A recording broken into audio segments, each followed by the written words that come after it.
Mm, Welcome, everyone, to another episode of Slasher Scotty. I am your host, Scotty McCoy, and boy, do I have a surprise for all of you. I have on Zoom with me right now Mike Messier, and we were discussing this beforehand. I'll get into that in a little bit about how I was going to call him Mikey Messier. But before I get into that, he is the author of A Distance From Avalon, When the Dying and the Dead Reunite. So how you doing, Mike? I'm doing good, Scotty. Good to be here, buddy. And Yeah, thank you. yeah, I'm good to be here. I'm glad to be here. And Mikey Messier just kind of became a Facebook handle, but at the time I was using Facebook to antagonize my fellow pro wrestling fans, and I figured that I would antagonize them. But how can anyone hate a guy named Mikey? So Right? I used the handle of Mikey as kind of like a way of kind of jabbing the knife in deeper when I would get into these wrestling debates with other wrestling Nice, fans. nice, nice. So the first question I do got for you, how did you get into writing? That's a great question. I remember going back as far as I think second grade. Way Mhm, back when I found myself. We had assignments in elementary school, and mhm. I was assigned some type of writing exercise about what did you do last summer, and I wrote this epic story about going to the beach with my family, and the teacher kind of made a big deal about it because it was, I guess, better written than some of my classmates. Mhm. And as I continued in elementary school, that happened a couple of times. Like teachers would make note if I wrote something Mhm. that was a little bit more advanced than my Right. classmates, and Right. that kind of peaked in I believe when I was in junior high or high school. I wrote a paper about the film Born on the 4th of July, which is an Mhm. Oliver Stone film starring Tom Cruise about the Vietnam War and other things of that time period. And Nice. the teacher liked my paper so much, she photocopied it and handed it out to the rest of the class and told them this is how a paper was supposed to be written. So I don't know if she got me any friends from that, but it did happen. Nice. So I mean, there you go. I think for whatever reason, I had a knack for writing. Nice. So what was the reason then that you decided to write a book? I was so the reality, buddy, is I started to transcribe A Distance from Mhm. Avalon. There, I've got my copy. Yeah. Is I was very frustrated with trying to make that project into a feature film. I had written the Mhm. feature film script version. I had written a stage play version of the same thing. Mhm. I had some actors in mind, some local actors that were friends of mine up in Rhode Island at the time. Mhm. But you know, any production, whether it's stage play or film, needs some money, and I really just didn't have much to Yeah. go with. And people always say that they'll work for free and stuff like that, which is great, but eventually somebody's going to buy lunch. Mhm. So nothing is truly free. And the frustration just kind of manifested like, well, what else can I possibly do with this thing besides be frustrated that I have a screenplay with no budget to Mhm. make it? And the answer was to write it as a novel. So I did. Right. Nice. Nice. So for those that are unaware, what is the book about? It's about a character named Joe Humble, who's a school teacher. He's got 3 kids, but he's Mhm. going through a divorce with his wife. Uh, he has a female co-worker. She is a younger woman. She's about a 24-year-old music teacher. Mhm. She's a new teacher. It's only her second year working. And they decide to go out on a Friday night, which also happens to be Halloween. Nice. So, of course, Joe has some struggles about whether or not he should go out on this adventure with this young Mhm. lady when he's going through the process of divorce, because he still wants to reconcile with his wife. But Mhm.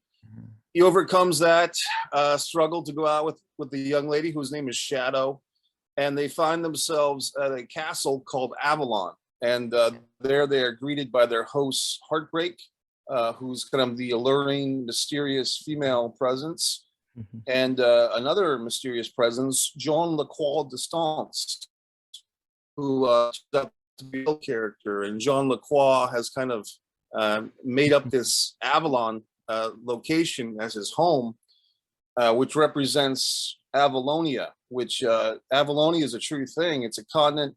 It's a piece of, not a continent, but a piece of land that broke off of New England before either you or I was born. Okay. And Jean seeks to kind of redeem or reinstill the magic of Avalonia in his own little Avalon castle. Nice. Yeah. So go ahead.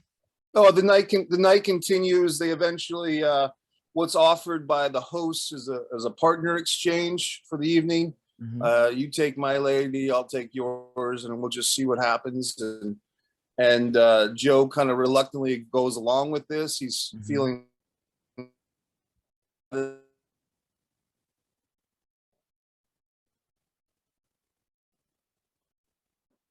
within.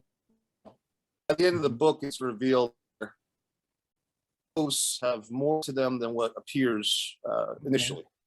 Nice. So did you have any inspiration for this book? Like, where did this idea initially come from to write this story? I had originally written it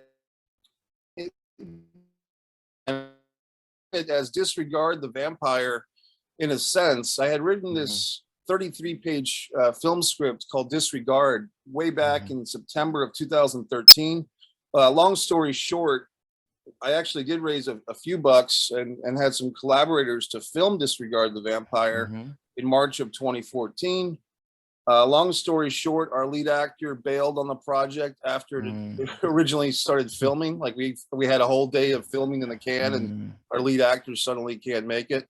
And so we recast a really great guy, Scorpio, to play the lead. But what happened, Scotty, was I kind of repackaged that experience. Instead of a narrative vampire film that I was trying to tell, I repackaged it as a documentary, which became Disregard the Vampire, a Mike Messier documentary. It's on Subscribe to Mike Messier YouTube channel. That 40-minute doc has won 11 awards of various kinds. Nice. But I still had a feeling that I hadn't really told the narrative story that I wanted to tell.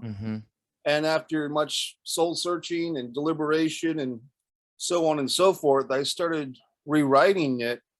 And around that time, I became aware of the Avalon concept. And so I just kind of switched it from Disregard the Vampire to A Distance from Avalon. But this process took several years, and I don't consider the project done either, buddy, because I'm working on a sequel to the book, and I'm going to film I filmed last summer a proof of concept 4-minute monologue from the piece that I performed myself. And in August, I plan on doing that with another actress or an actress playing the heartbreak thing for another proof of concept video. So it's still a work in progress, so to speak. Nice. So the book is titled A Distance from Avalon, When the Dying and the Dead Reunite. So where did you get that title from? Where did that title come from? Well, Avalon is the location. Avalon is the name of the castle. The lead antagonist, his name is Jean Lacroix Distance, distance. So it's literally, the title character is Jean Lacroix Distance. His last name is Distance or Distance. And he's from Avalon, so it's A Distance from Avalon.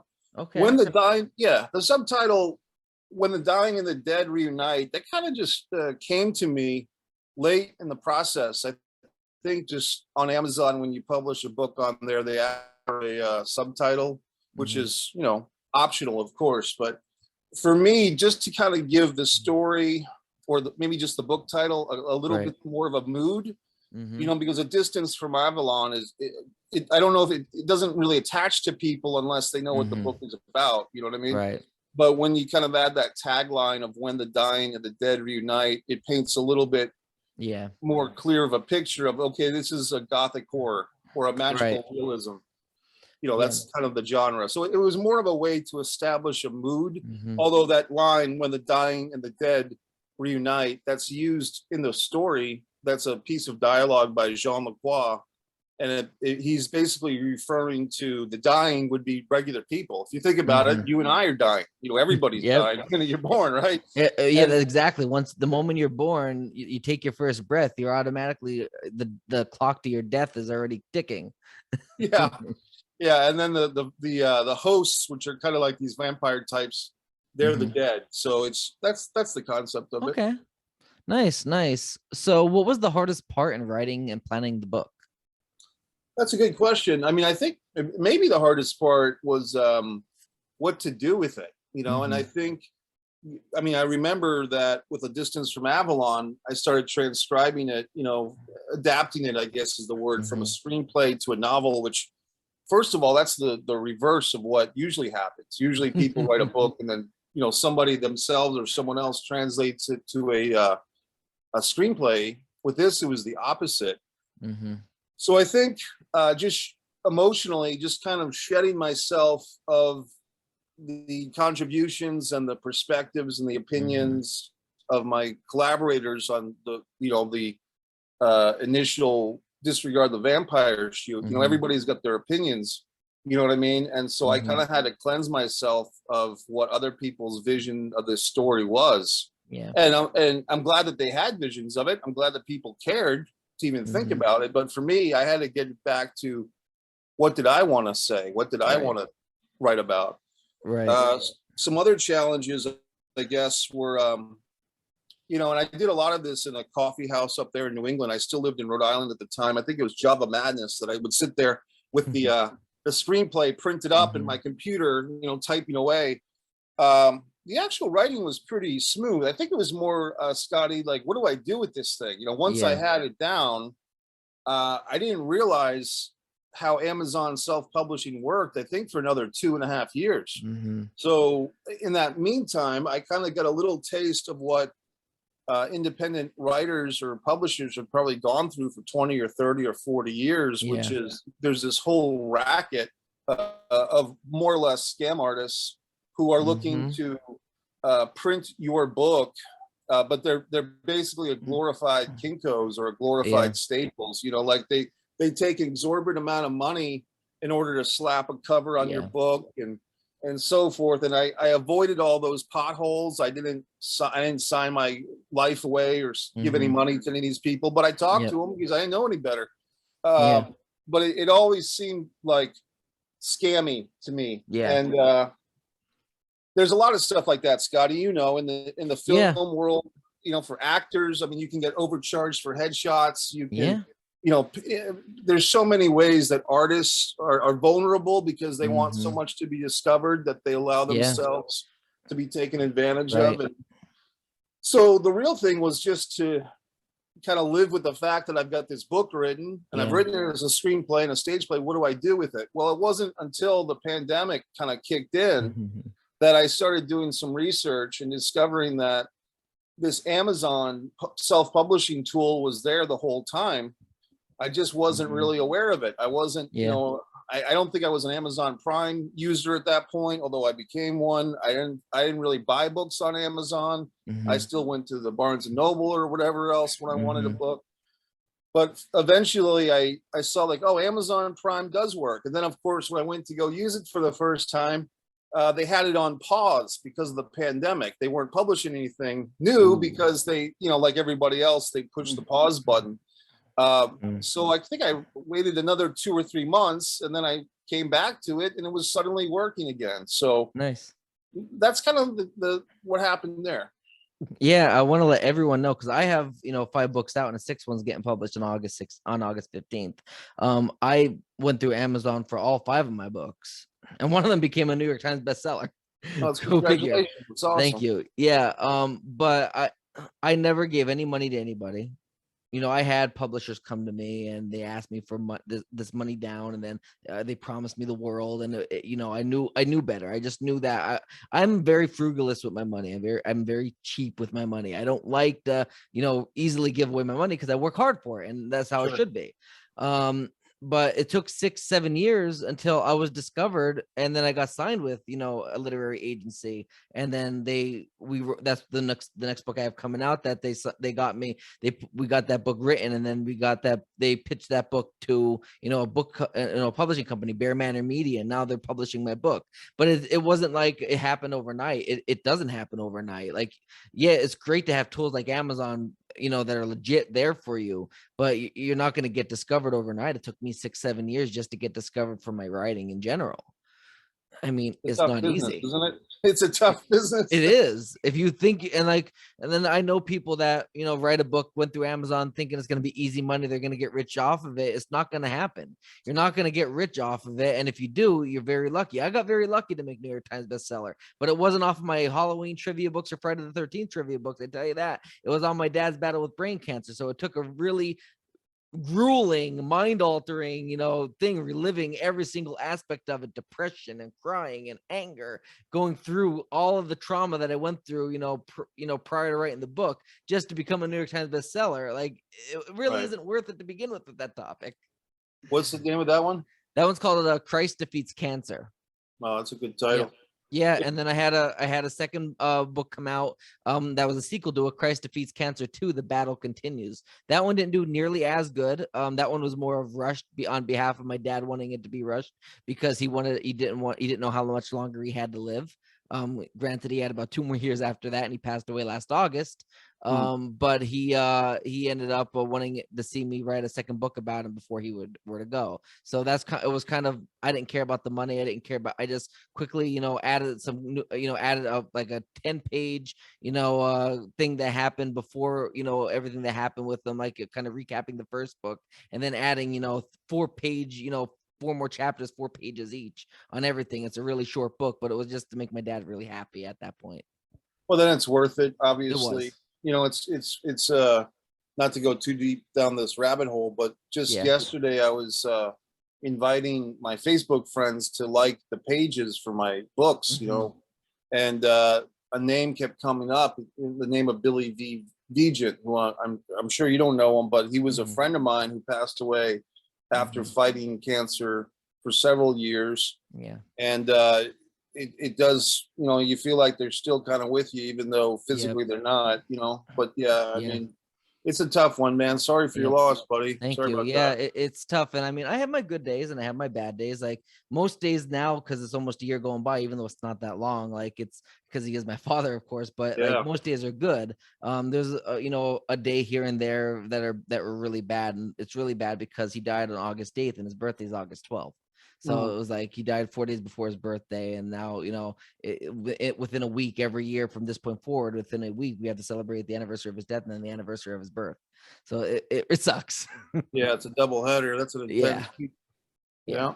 It really is. So I know Angelo DeCipio is the one that really put us in touch. He invited me on his podcast, and I was there, and that's how I met you. And that's when I'm like, you know what, I'm going to have you on the show to talk about your book. And so how did you happen to get involved and meet Angelo DeCipio? Well, Angelo's a great guy. He and Jeff the Ref were the originators of their pro wrestling podcast, which was a lot of fun. And basically, wrestling with the future. And it was during the time that I was moving literally myself from Rhode Island to Florida. Like I packed my car and I took one road trip with about a car full of stuff looking for a place to live. And then I had to turn around and go back to Rhode Island a month later to get the rest of my stuff once I found a place to live. So it wasn't U-Haul, it was Mike Haul or Me Haul or whatever. Right. And I'm in the process of doing this. And somehow during that time period, I was kind of making a little bit of a ruckus or a name for myself as the angry wrestling fan. Mikey Messier, the angry wrestling fan. The great Vince Russo featured me on his Bucket Full of Chicken Necks podcast or broadcast, and Angelo, who's I believe a Vince Russo fan, reached out to me and he asked me to be a guest on his show, and I was happy to do it, except that the day of the booking was one of my travel days. So I'm like, I'm not really sure where I'm going to be. But when that day came and I was still in the middle of traveling, I was looking at the clock, and I think I was trying to get down to Georgia. But the clock, I was getting tired because I've been driving for 2 or 3 days, from Rhode Island to Florida.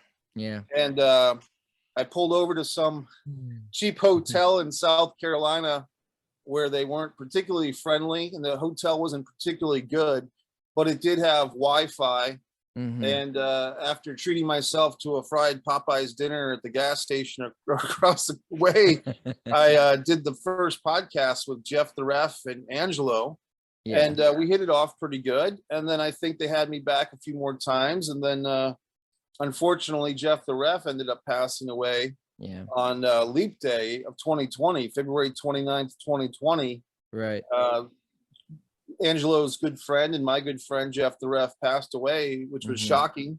But I kept in touch with Angelo. He called me, I think that night or the next day, or I saw something and I called him. We were both shocked. And we've kind of, forged through fire and through loss. And, Angelo's a good guy. He's I think he's happier now doing stuff outside of wrestling. Yeah. I think he, as well as myself, get very frustrated with the state of professional wrestling, and that kind of manifests into anger and volatility. And it's coming from a place of trying to take wrestling back to where it used to be, but that was 30 or 40 years ago. It's not coming back to the way it used to be. And unfortunately, guys like Angelo and myself have to accept that.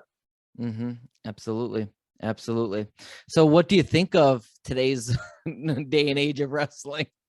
Well, I just kind of buried it, but at the same time, I just watched the AEW New Japan Pro Wrestling, All Elite Wrestling All-Star show, I called it, and I enjoyed it. I mean, I went to the movie theater and I paid, $14 AMC theaters. You can go see these AEW pay-per-views, for fairly cheaply. And there was like 35 or 40 other wrestling fans in there. There was a family with their kid. There was different packs of guys and whatever, just people watching wrestling. And it's a 5-hour thing, man. I mean, it starts at 7 and it goes to 11:45, but I felt pretty good about it. Nice. On the flip side, though, I mean, you've got stuff, the Vince McMahon scandals right now with WWE. I was going to ask you about that.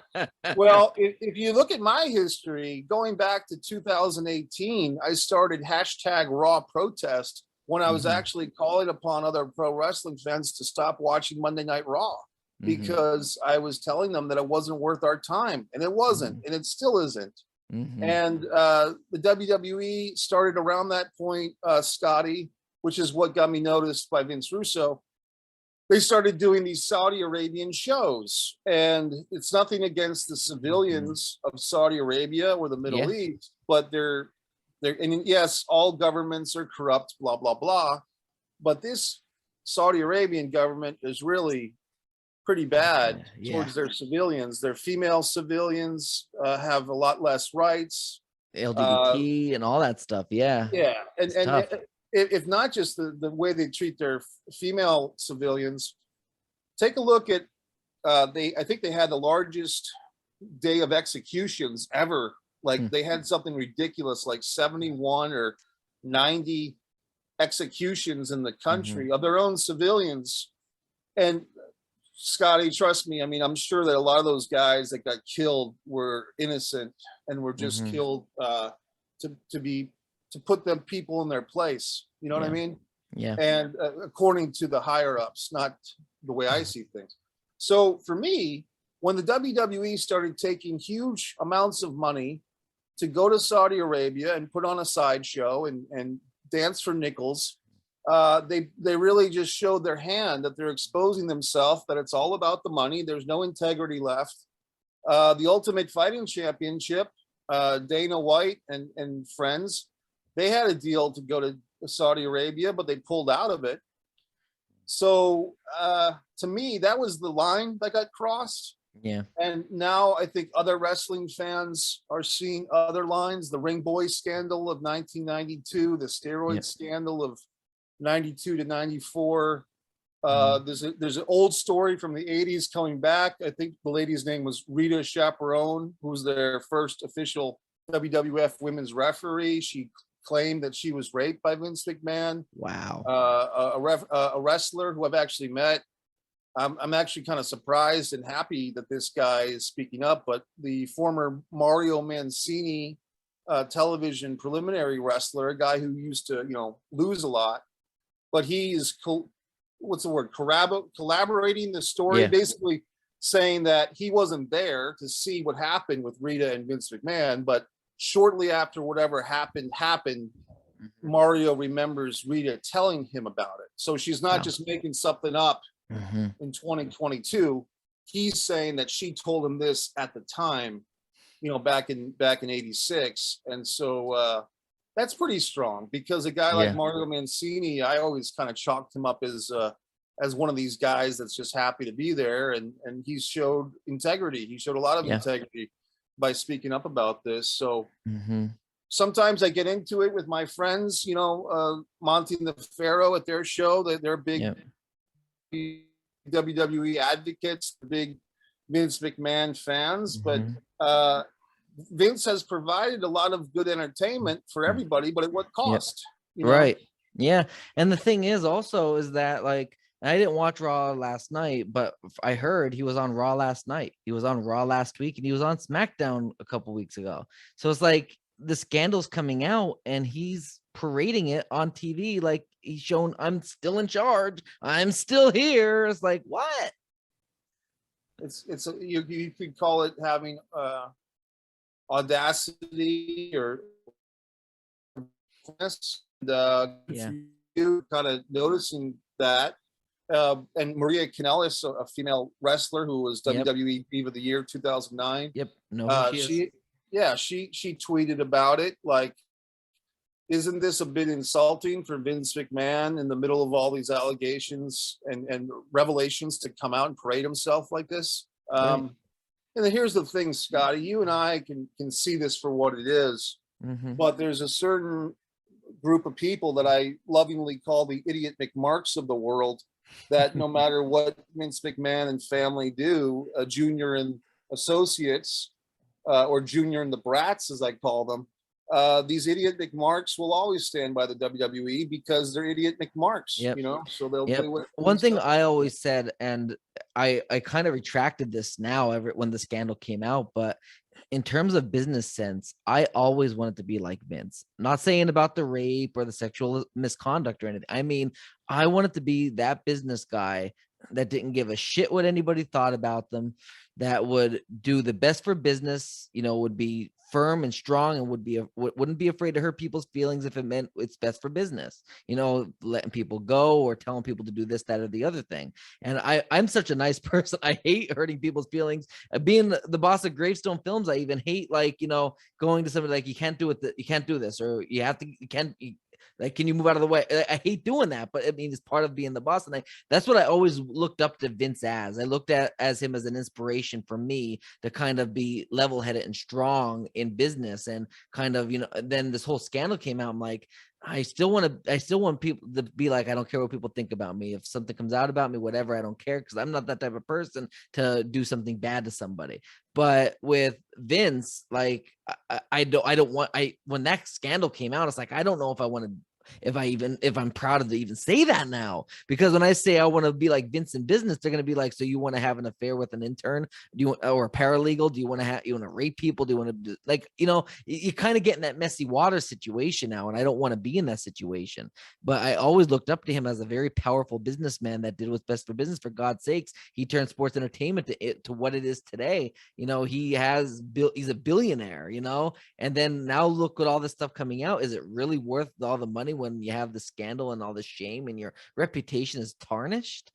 It's a great question. And and it's crazy, and it's a thing where, I know Junior, as I like to call him, he likes to make a big deal about, he took professional wrestling out of the cigar smoke filled arenas. I can still remember the lingering aroma of those cigar smelled arenas, Scotty. And I can tell you that those times of Blackjack Mulligan versus Andre the Giant in the Texas Death Match, and Nikita Koloff versus Ric Flair for 56 minutes in Baltimore, the Bunkhouse Stampede with Dusty Rhodes, those times that Vince Jr. Stabbed all the other promoters in the back and kind of went into business for himself and got very greedy and so forth. Yeah, those times were better to be quite honest. Well, with you. I flash mean, forward decades later, we got Reggie versus Dana Brooke and Hornswoggle as cruiserweight champion. well, I mean, it's nothing against them personally, but it's like Right. here in Florida, for instance, you had Kevin Sullivan and Dusty Rhodes and the Purple Haze, Mark Lewin, and the Fabulous Freebirds and Mike Graham were tearing up the whole state of Florida from Pensacola to Jacksonville to Miami, and Eddie Graham and there in Maryland, you would have Georgia Championship Wrestling coming through to Baltimore and the WWF. And back in the territory days, it was a lot more fun. There was plenty of wrestling to go around in the territory days. And I think what people get confused, Scotty, if they don't really know this, is that although the WWE has certainly done better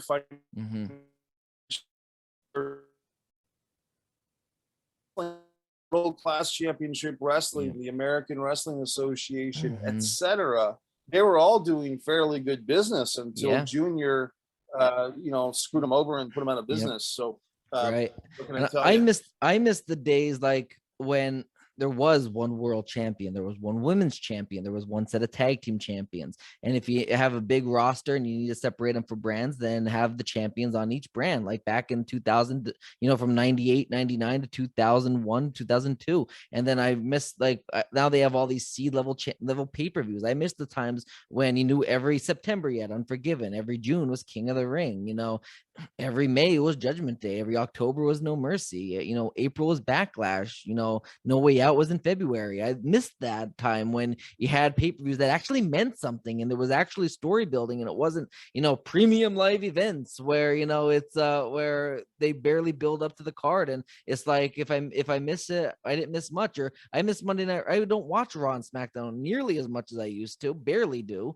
The last time I watched it was when Vince was announced to be on SmackDown, just to see what he was going to say out of morbid curiosity. Other than that, I turned it off when he was just there to taunt and leave for a ratings pop, and I turned it off. And I mean, I watch the premium live events, pay-per-views, whatever. I watch them. I don't mind watching them, but I can watch them and know exactly what's going on without watching a Raw or SmackDown a day in my life.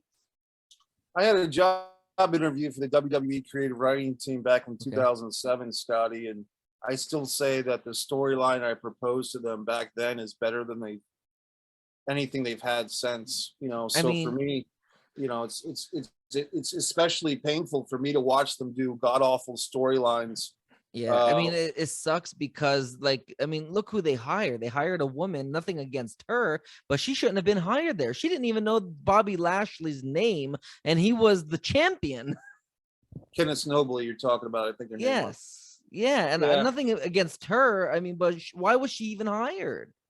Well, here's another question, which I'll credit Brian Alvarez from Wrestling Observer Radio asked.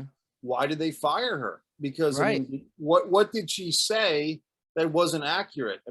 For those that don't know, this lady about a year and a half ago was a WWE writer, and she did like a non-wrestling podcast where she talked about how she just got hired by the WWE and she had no clue about pro wrestling. And the WWE said, "Great, that's awesome, you're hired."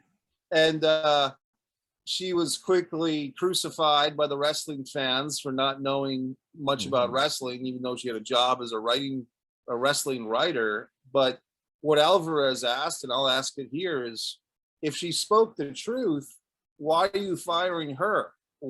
Educate. Why aren't you? Why not take culpability or responsibility for the fact that deep down, Vince McMahon Jr. has a lot of issues. He's a Southerner who's he's a Southerner who's ashamed of being from the South, and he's a wrestling promoter who's ashamed of being a wrestling promoter. So the real question always comes down to this, Scotty, is why does anyone waste their time watching or even thinking about this stuff? If you have to watch pro wrestling, like I enjoy watching wrestling, I watched Stan Hansen versus Steve Dr. Death Williams in Japan today on YouTube. And the other night I went to the movie theater to watch AEW New Japan Pro Wrestling.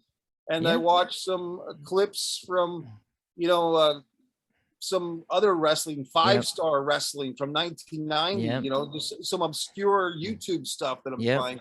So there's Yeah. more to wrestling than WWE. And That's what I was just gonna say. If you want to watch wrestling, and I'm not talking about sports entertainment, but actual wrestling, you can watch Impact Wrestling or NJPW or ROH, AEW. There's hundreds out there. MLW. NWA is back with Billy Corgan. So you could watch the wrestling without getting the everyday sports entertainment wrestling. I mean, I think wrestling nowadays, every aspect of it has a part of entertainment in it, but there is other promotions like NWA where there may be entertainment value, but there's more pro wrestling than you would get with the WWE, which I find flavorful.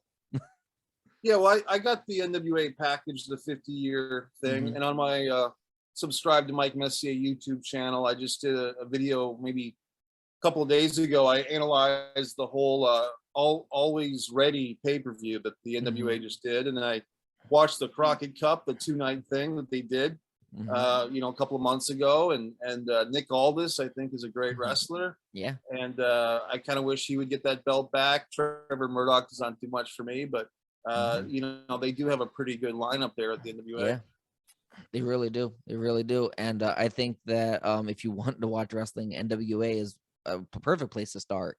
Definitely a perfect place to start. And I mean Billy Corgan's doing a good job with running that. And like you said, Nick Aldis was a great champion. Trevor Murdoch, I mean, I don't know. I don't think he's good enough. I don't think he gets over enough with the fans. I think he's kind of bland, if that makes sense. I think I agree. I mean, he's I'll give him credit. He's been around for a while. I've been watching the first year of Total Nonstop Action NWA wrestling, and I didn't realize it until recently. Trevor was there as stand up. He was part of this hillbilly tag team, and he was about 100 pounds lighter and much thinner and much blonder. And I remember first seeing him. When he came to the WWE with Lance Cade. And they won the world tag titles, I believe, against Hurricane and Rosie in 2005. And eventually he got released, and he went to TNA, and he was repackaged as Jethro Holiday. And I remember I'm like, oh, that's Trevor Murdoch. I remember seeing them, but is he in any relation to Dick Murdoch by any chance? No, he just looks like him. That's why I took the name. That's why I thought, because he has the name and he kind of does look like him. I'm thinking, are they related? Yeah, no, it was, well, you think about it, somewhere there's something where like the human face has only like so many possible, so that's why like a lot of times you'll like the picture of Jay-Z looks like the Civil War soldier from 200 years ago, or Matthew McConaughey looks like this member of the British Empire or whatever. You see these things pop online of celebrities now that look like some dead person from 300 years ago. And well, I always tell my cousin, I always tell my cousin Jen that she looks like Stephanie McMahon, because if you kind of look at it, you can kind of see the resemblance in the face. They have that long brown hair, and like they have the kind of the same smile, so that makes sense. Yeah, that's funny. Well, good for her. I mean, Stephanie, oddly enough, probably like a lot of wrestling fans, as much vitriol as I have for Vince, I don't necessarily throw that on Stephanie or Triple H or because you can't control who your parents are, and most kids, most daughters are going to defend their parents. And I'm sure Stephanie, even though she's 45 years old now, she's a mother of 3 teenage daughters, and having these allegations or these revelations come out about her father and her parents' marriage, it's got to be tough for her. So I take no victory in her going through this tough time. But Junior Vince is a different story. I agree. And like, I mean, Stephanie, she's filling in as interim CEO of the company, and the chairwoman, but it's like, and she did take a break. A lot of people are saying, did she take the break because she knew these allegations were going to be coming out and she didn't want to be kind of there, and then she was brought into the fold as CEO and chairwoman? I don't know, but I think that her taking over the reins, I don't think it's going to really be anything. I think it's for show. I don't think it's her doing of it being for show. I think Vince is still calling the shots behind the scenes. It's his company. Yeah, I I think it's agree with just that. for sure. Yeah. Yeah, I mean, for me, what I have to concentrate on, Scotty, is The Distance from Avalon, and I do have a Yep. couple of other titles. Yeah. Fight or Play Basketball. Every Shot Okay. Counts is my young adult sports novel. This one's a lot of fun, Awesome. and this one you would probably take an interest in. Although you could probably write your own book like this. I wrote a book about my involvement in the independent film world, Okay. and this one is really brand new. Uh, Nice. but I basically decided to put, because I've written about different topics in independent film and acting Yeah. and directing, and I decided to put them all together in what I call this primer. And all these books are available on Amazon. And Awesome. That was my last question. Do you have anything else to promote, and to where can they get them? So as you mentioned, get them off of Amazon.com, and support indie filmmaking, support indie authoring, indie books and indie authors and everything. The indie industry is very is really a small knit community, but it's a family, and your support really means everything. And definitely check out Mike Messier's books. As I said, A Distance from Avalon. So definitely check it out. It is on Amazon.com. I thank you, Mike, so much for joining me today.